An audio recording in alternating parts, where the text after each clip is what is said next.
The wind took the flame for the first time a little after 11, and I watched a man I had served beside for 9 years decide, in the space of a single breath, that it would not happen twice. His name was Edrin Vale, and we stood 2 paces apart at the head of the Remembrance Court, where the eternal flame burned in a low bronze bowl set into a black granite plinth. It is the kind of place built to make grown men go quiet.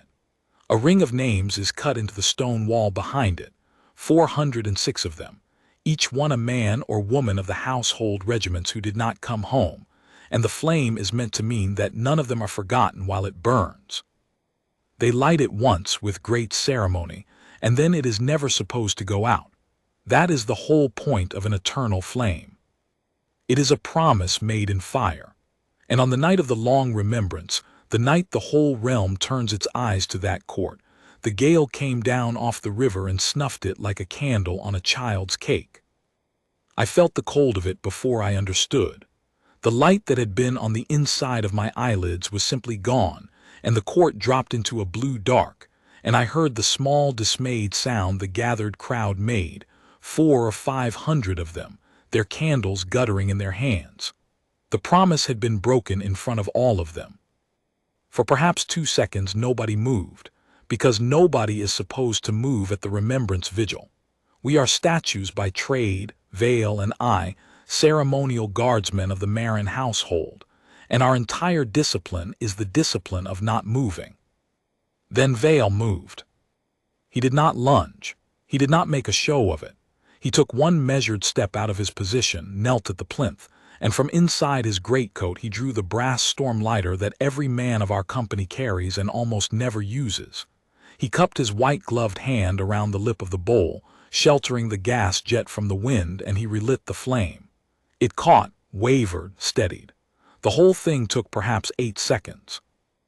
And then, instead of stepping back to his mark, he stayed there, down on one knee, his broad back curved over the bowl, his cupped hand a wall against the river wind, and the flame burned again behind the shelter of his body. I should tell you what that small thing cost, because it is the only way to understand the night. We do not break our stance, not for a fly walking across the eye, not for a leg gone to needles, not for a tourist screaming an inch from the ear. A guardsman who steps off his mark without an order had better have a very good reason or a very short career. Vale had no order. He had only the flame and the 406 names, and the river wind already coming back for another try. I did not look at him. You learn to see a great deal without turning your head. I saw his shoulders set. I saw the wind worry at the edge of the bowl, and I saw his hand tighten, and I saw the flame hold. And I understood, standing 2 paces from him with my rifle at the present, and my own face carved into the same stone calm we are paid for, that Edrin Vale had just made a decision I would spend the rest of the night deciding whether to share. Because here is the part the crowd could not know. The flame was not supposed to be able to go out. There is a system. There is a wind baffle, a thing of louvered brass meant to break the gale before it reaches the gas, and there is a pilot, a second smaller jet that is supposed to relight the main flame automatically if it ever fails. The baffle and the pilot are the realm's promise made into iron, so that no man has to kneel in the cold to keep the dead remembered. And on the most watched night of the year, in front of half a nation, the baffle and the pilot had both failed at once. That does not happen by weather alone. I am not a suspicious man. 9 years on a ceremonial square teaches you to distrust drama and trust procedure. But I had walked that court at 6 that evening, as I always do, and I had checked the baffle myself, and it had been sound. Brass does not bend itself between 6 and 11, and a pilot does not die on the one night when every camera in the realm is pointed at the flame it is meant to protect, unless someone has decided that it should. The wind came again. I heard it before it arrived, a long rising note off the water, and I saw Vale's hand close over the bowl an instant before it struck. The flame ducked, flat, and tried to die. It did not die. He held it. When the gust passed, he did not relax his hand. He had understood the same thing I had, faster than I had, which was that the baffle was gone and the pilot was gone, and the only thing standing between 406 names and the dark was the body of one kneeling man. Behind us, near the cloister arch, I caught the smallest movement at the edge of my eye, a figure in the dark of the colonnade where no one should have been, watching, not the flame, watching Vale. Captain Oren came down the line at a fast walk, the way an officer walks when he wants to look unhurried and cannot quite manage it. He stopped at my shoulder and spoke without moving his lips, the trick we all learn. "Why is he off his mark?" "The flame went out, sir." I kept my own mouth still. "The baffle's failed, he's holding it by hand." A pause. I could feel the captain doing the arithmetic that I had already done. The long remembrance is broadcast. The sovereign herself was due at first light to lay the sword of the fallen across the plinth and speak the names. If the flame was dark when she arrived, the story the whole realm would carry away from the night was not 406 remembered dead. It was a broken promise. It was the eternal flame that the household could not keep alight. "Can it be fixed?" Oren breathed. "Not tonight, sir. The baffle's a foundry job. The pilot feeds underground. I let 3 heartbeats pass. Sir, it didn't fail by itself. I checked it at 6.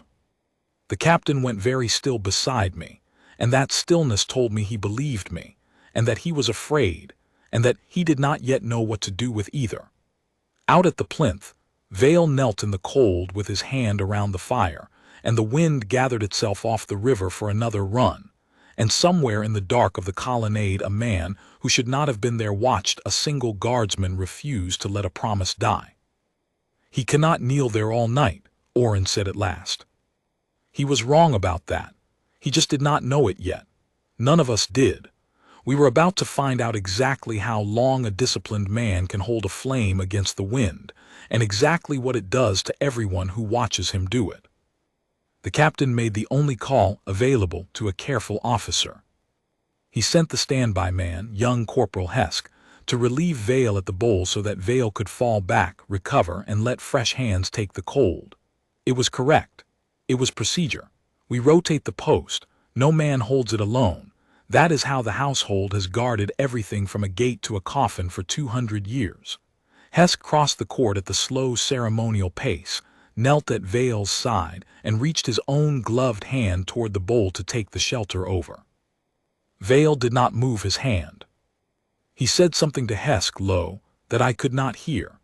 Hesk knelt there a moment longer, then rose, came back up the line, and stopped at the captain's other shoulder with his young face carefully blank and his eyes not blank at all. "Sir," Hesk murmured, "he won't be relieved." "He will be relieved," Oren said. "That is an order, and you will carry it back to him." "Sir," Hesk swallowed. He says the relief is exactly what they're waiting for." I felt the cold go down my spine ahead of the wind, because that was the thing I had been circling and had not let myself say. A baffle does not bend between 6 and 11. A pilot does not die on cue. Someone had killed the eternal flame on the most watched night of the year, and a clever someone does not stop at the first move. If you want the flame to be dark when the sovereign arrives at dawn, you do not only break the machinery. You wait for the one moment the body sheltering it lifts away, the moment of the relief, the handover, the changing of the guard, and in that 2-second gap of fumbling hands, you let the wind do the rest, and then it is an accident, and no one is to blame, and the promise is broken just the same. Vale had seen it from his knees faster than any of us standing. He would not hand the flame across because the handover was the trap. As long as his own hand never left the bowl, there was no gap for the wind to take, which meant that the relief we had drilled 10,000 times, the most basic act of our whole craft, the thing that lets a guardsman be a man and not a statue, that was the one thing he could not do.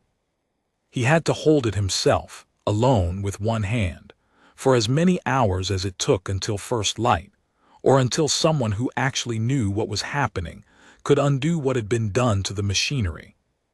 "Find me the duty engineer," Oren said to Hesk very quietly, "and find me whoever logged the last inspection of the baffle." His eyes came to me. "You logged it." At 6, sir, sound.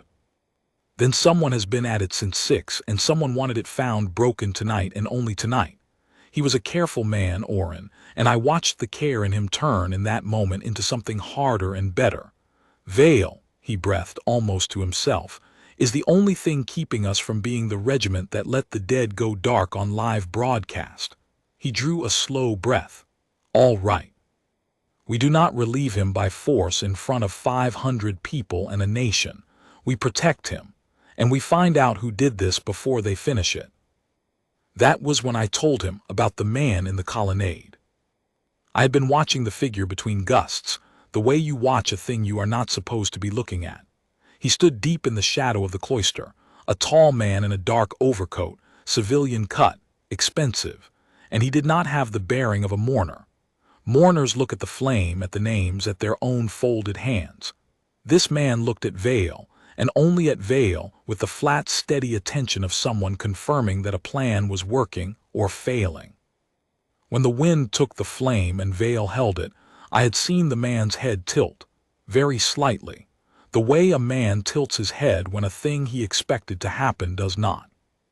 Describe him, Orrin said. Tall, gray at the temples, good coat, no candle. That last detail mattered more than the rest, and Orrin caught it at once. Everyone in that court held a candle. The realm had handed them out at the gate. A man with no candle had not come to remember anyone. He came in past the gate detail, Orrin said slowly, without a candle, and no one stopped him, which means he had a pass, which means he is somebody. He did not look toward the colonnade, neither did I. You do not show a watcher that you have seen him. Stay on your mark, eyes front. I want him to think the only soldier in this court who has worked it out is the one freezing on his knees. So I stood, and I will tell you that standing there, eyes front, while the wind came off the river in long cold runs and Edrin Vale curved his body over a bowl of fire to keep a promise that someone in a good coat had paid to break, that was the hardest hour of stillness I have ever served. Every gust I heard the crowd hold its breath.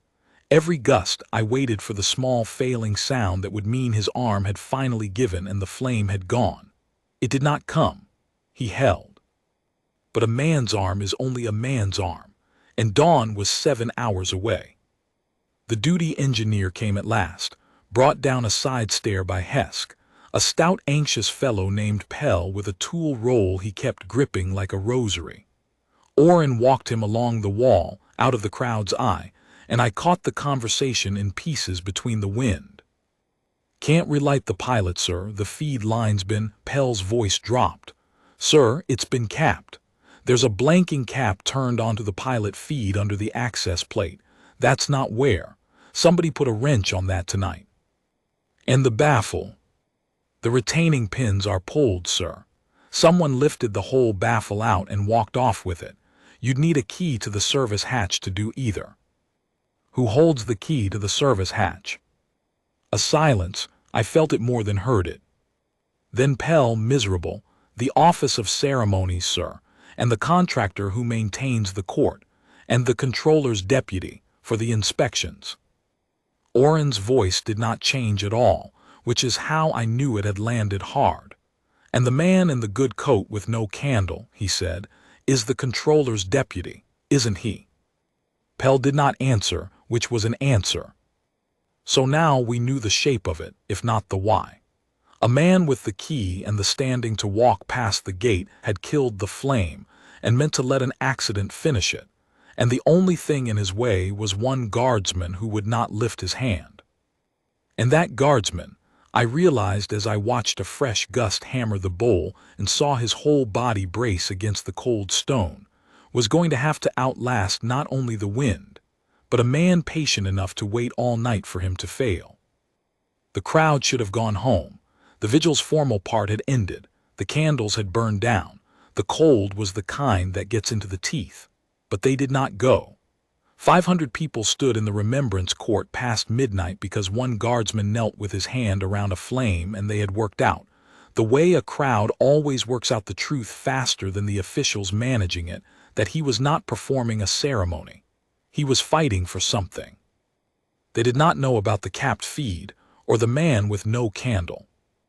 They only knew that the wind kept reaching for the flame, and the soldier kept not letting it have it, and that was enough. They stayed to see whether he would win. I have stood a great many ceremonial hours. I know the way a crowd's attention thins and frays and finally leaves. This did not thin. It tightened. Every time the wind rose and the flame ducked behind his hand, 500 people went silent together, and every time it steadied, a small breath went through them all at once, and a few of them began very quietly to cry. Not loudly, not for show. The way you cry at a thing that is bigger than you expected the evening to be. I knew why Edrin Vale would not lift his hand, and it was not only the trap. I knew it because I knew him, 9 years, and I knew the wall behind him, and I knew which name was cut into it at the height of a kneeling man's eyes. Bryn Vale, his brother, 3rd row near the left, 4 letters and a number that I had watched Edrin's eyes find on 100 quiet mornings when he thought no one was watching. Bryn had gone out with a relief column into bad country 11 years ago, and the column had not come back, and the realm had given the family a folded flag and a name on a wall and the promise of a flame that would never go out. Edrin had carried his brother's name in the lining of his stillness. Every day he had stood that court. And tonight, on the long remembrance in front of the whole realm, the flame over his brother's name had gone dark, and a man in a good coat was waiting in the shadows for it to stay dark. You could have offered Edrin Vale a great deal of money to stand up. You could have ordered him, and he might even have obeyed, because he was a soldier to the marrow. But you could not make him want to lift that hand, not from over Bryn's name. He would kneel there till the bones of his arm fused before he let his brother go back into the dark on the one night the whole realm had promised not to forget him. The man with no candle understood this too, I think, because around 1 in the morning he changed his approach. He did not come at Vale, he came at the captain. He detached himself from the colonnade and walked the long way around the court, unhurried, a man with every right to be where he was, and he came up on Oren's flank and spoke to him in the low, pleasant voice of someone offering help. I heard most of it. The wind carried it to me in scraps, and I have put the rest together since. Captain, a dreadful business, the flame failing in front of everyone. A pause warm with false concern. I'm Deputy Controller Sarn. The court's under my office, I'm afraid, so this lands on my desk. Let me take it off your hands. I'll have your man stand down. He's done nobly, but he's exhausted. He'll injure himself, and we'll close the court for repairs and relight it properly at dawn before Her Majesty arrives. Clean. Dignified. No one need ever know it failed at all. It was, I will admit, beautifully done. Every word of it was reasonable. Stand the tired soldier down. Close the court. Relight at dawn. And in the gap between standing Vale down and relighting, the gap when the court was closed for repairs, and the cameras turned off and the crowd ushered out, the flame would simply not be relit, or would be relit and would fail again, on a feed Sarn himself controlled, and by the time the sovereign arrived there would be a sorrowful little story about old machinery and a flame that sadly could not be saved, and the household would wear that failure for a generation. Sarn was not trying to put the fire out anymore. He was trying to take it into his own hands, so that he could let it die where no one could see a guardsman refuse. I waited for Oren to fold. He was a careful man, and a deputy controller outranked a captain of the watch on the question of whose court it was, and the offer was a clean way out of a night that could end his career either way. Oren did not fold. "That's good of you, deputy," he said, in the flat, courteous voice we use on people we have decided are lying. "But the flame hasn't failed. You can see it burning. My man has it well in hand. I wouldn't dream of standing him down and risking it going dark during the changeover, not with Her Majesty due at dawn. We'll hold it exactly as it is until your engineers can restore the baffle in daylight, when there's no wind off the river and no risk at all." He let that sit. "I'm sure you agree the safest thing is for nothing to change before dawn, nothing at all." I have never been prouder to stand behind a man. Oren had taken Sarn's own logic, the danger of the gap, the risk of the changeover, and turned it into a wall. Nothing changes before dawn. The flame stays in the one hand it is already in. There was nothing Sarn could say against it without arguing for the very risk he had just claimed to fear. For the first time, the man with no candle was silent. Then he said, pleasant as ever, "Of course, Captain. Whatever you think best." And he walked back toward the colonnade, unhurried still, and I watched him take out a small phone and hold it to his ear, and I understood that the patient man had just gone to fetch a less patient solution. The wind rose again off the river, harder than before, and at the plinth Edrin Vale bowed his whole body over the flame and took the cold of it on his back, and held. The less patient solution came at 1:30, and it wore a clipboard. Two men in the high-visibility coats of the venue's safety office walked into the court with the brisk authority of people sent to fix a problem, and behind them came a junior officer of the gate detail looking unhappy with his orders. The senior of the two safety men went straight to Oren and produced a single sheet of paper. "Captain, we've a directive from the Office of Ceremonies. The court's to be cleared on safety grounds, open flame, exhausted personnel, public too close to the plinth. We're to move the public back beyond the cloister and stand your man down from the immediate hazard. Health and safety. I'm sure you understand." It was the same knife with a new handle. Clear the court. Stand the man down. Move the public back where they could not see. And in the dark beyond the cloister, with the witnesses herded off and the broadcast cut for a brief technical pause, the flame would be left to the wind, and the patient man would have his accident at last. I watched Oren read the sheet. I watched him see the signature, and I watched him do something I have thought about every day since. He did not argue the order. You cannot argue a safety order. It is built so that arguing it makes you the reckless one. Instead, he turned to me and to Hesk, and to the 4 other men of the watch standing the line, and he said, in a voice pitched not for us but for the 500 people behind us, "The flame is not a hazard. The flame is the reason this court exists. We are the Marin household, and we do not clear our own from the post of remembrance on the long remembrance. If the public must be kept safe, then we will keep them safe by standing between them and the wind ourselves." He looked at me. "Guardsmen, off your mark. To the plinth." I have waited my whole career to be given an order I would have died to obey. I crossed that court at the slow ceremonial pace, because some part of me knew the cameras were running and the crowd was watching, and this was, whether the safety men liked it or not, now a ceremony again. I knelt at Edrin Vale's left. I did not reach for the bowl. I knew better now than to make the gap. I put my own cupped hands up beside his, building the windbreak higher, taking the river gale on my own shoulder so that less of it reached the fire.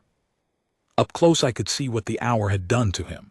His glove was scorched dark across the knuckles where the relit jet had caught him in the first seconds, and he had not let go. His arm trembled in a fine continuous shiver that had nothing to do with cold. His jaw was set so hard I could see the muscles stand out under the strap of the bearskin. He did not look at me. He said, very low, "You'll want to brace your wrist on the rim. It's a long way to dawn." "I know," I said. "I'm staying." Then Hesk knelt at his right. Then the next man, and the next, until all 6 of us were down around that bowl in a ring.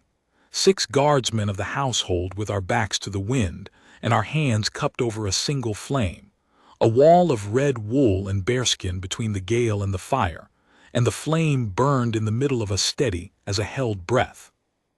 The 2 safety men stood holding their clipboard and did not know what to do, because there is no procedure for clearing 6 guardsmen who have knelt down around an eternal flame in front of a weeping nation. To touch us, to drag us up, with the cameras running, that was the one thing the patient man could never allow, because it would show the realm exactly what was happening. Men in uniform trying to put out the flame of the fallen, and other men in uniform refusing to let them. The clipboard had been meant to make the killing of the flame look like an accident. 6 kneeling guardsmen had made it impossible for it to look like anything but a crime. And then the crowd did the thing that I will carry to my own name on some wall someday.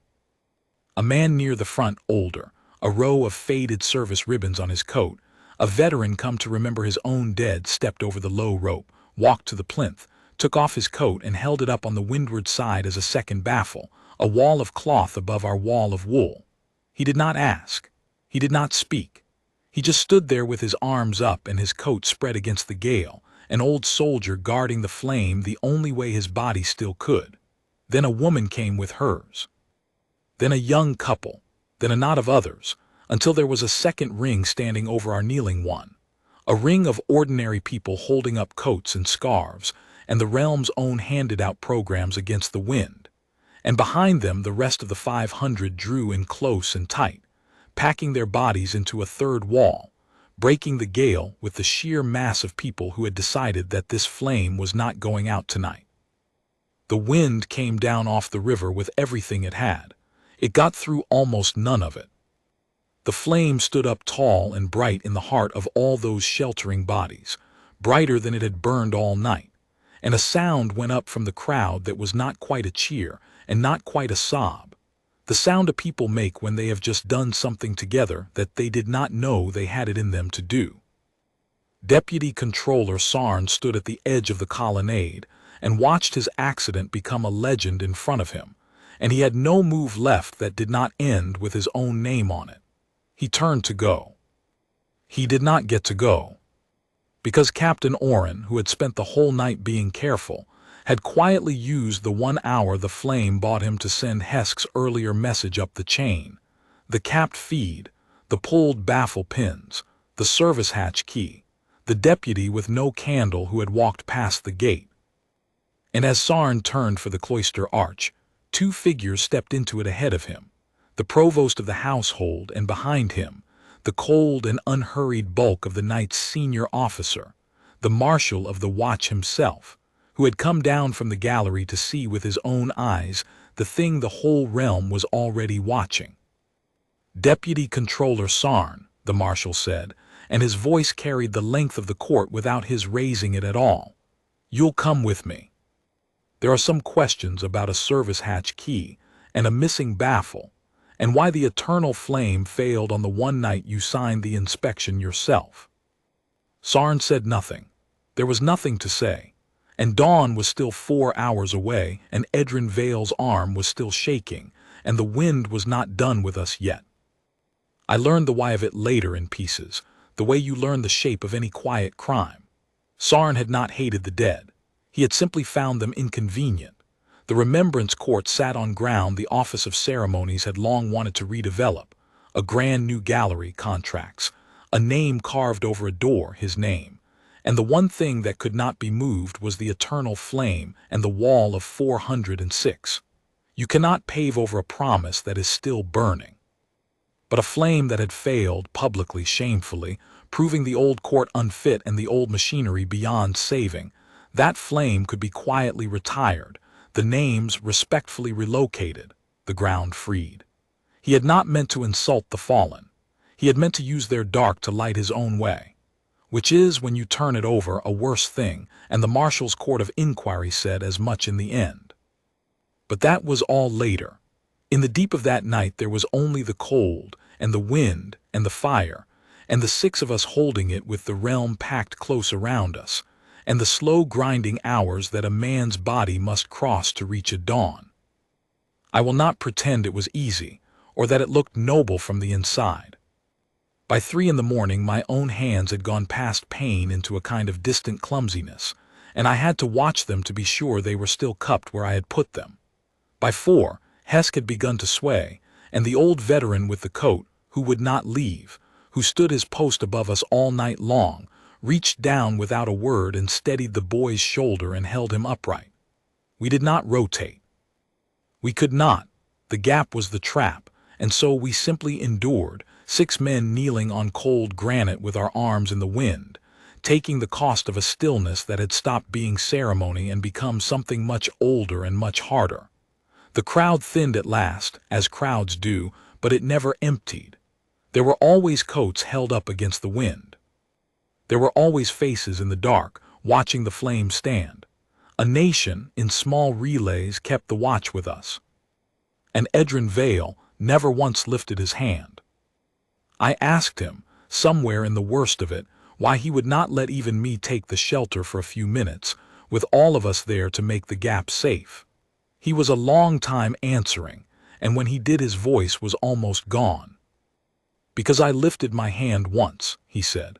11 years ago, they asked for relief volunteers for Bryn's column, and I had a fever and I stood down, and another man went in my place, and the column didn't come back, and I have stood in this court every remembrance since, wondering if it would have come back with me in it. The wind took the flame and he bent over it and held, and when it passed he finished it. I'm not lifting my hand off my brother's flame. Not tonight. Not for the wind, not for a deputy controller, not for you. Some promises a man only gets the one chance to keep.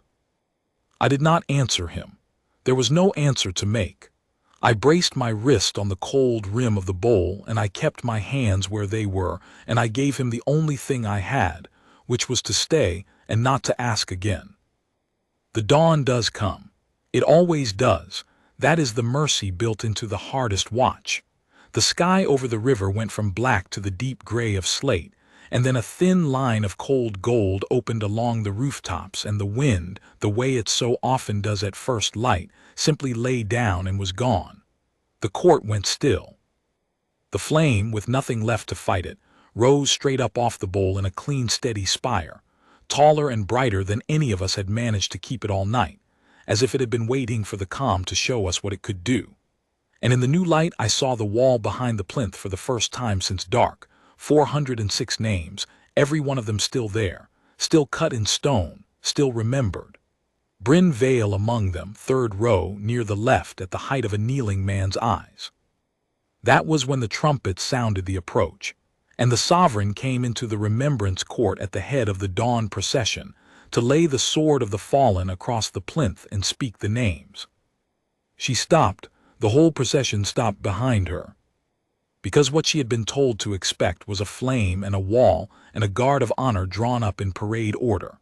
And what she found instead was 6 exhausted guardsmen still kneeling around a bowl of fire with their scorched hands cupped and their backs bowed, and a ring of ordinary people standing over them with coats still half raised, and an old veteran with his service ribbons asleep on his feet, propped against a pillar, having stood his self-appointed post the whole night through. Nobody had told her, nobody had had to, the marshal had simply let her come and see. She did not order us up. She looked at the 6 of us, and at the wall, and at the flame standing straight and bright in the dawn, and at the crowd that had not gone home, and she understood the whole of it without a word, the way the crowd had understood it hours before. Then the sovereign of the realm crossed the court, knelt down on the cold granite among us in her dawn robes as if she were any other mourner, put out her own bare hand toward the flame she had come to honor, and said quietly to Edrin Vale, "Now you may lift your hand, soldier, I have it." And only then, with the wind gone, and the dawn up, and his sovereign's own hand cupped beside the fire so that there was no gap for any wind to take, did Edrin Vale lift his hand off his brother's flame. It did not go out. It stood up tall and bright between her hand and his, between the living and the 406 remembered dead, and it has not gone out since. They gave him a medal for it in the end, though he never wears it. They rebuilt the baffle and the pilot, better than before, and they fitted a thing the engineers call a guardian jet so that no single failure can ever take the flame again. The court was not redeveloped. The ground is protected now in perpetuity. By a decree, the sovereign signed with her own hand the very next morning, and Sarn's name is on a different kind of document entirely. They struck a small bronze plate into the granite at the foot of the plinth, level with the place where Edrin Vale knelt all night, and it says only this: on the long remembrance the flame did not go out. It does not give his name. He asked that it not. He said the night was never about him. I have stood the remembrance court a great many times since, and I always take the post at the head of the plinth, 2 paces from where he knelt, and on the long cold nights I find myself watching the flame the way he taught me to without ever saying a word, not to admire it, but to keep it. because I learned, on the hardest night of my service, the thing that the metal and the bronze plate cannot say. An eternal flame is not kept eternal by the brass and the baffle and the clever guardian jet. Those fail. Everything made of iron fails in the end on the one night you need it most. A promise is only ever kept by someone willing to put his own body in the wind and not lift his hand, and to teach the man beside him to do the same. That is what we guard, not the fire, the keeping of it. He keeps it still. So do I, and when my hands go, there will be another man 2 paces over, watching the way I watch, ready to kneel. That is the whole of it. That is the watch. It does not go out.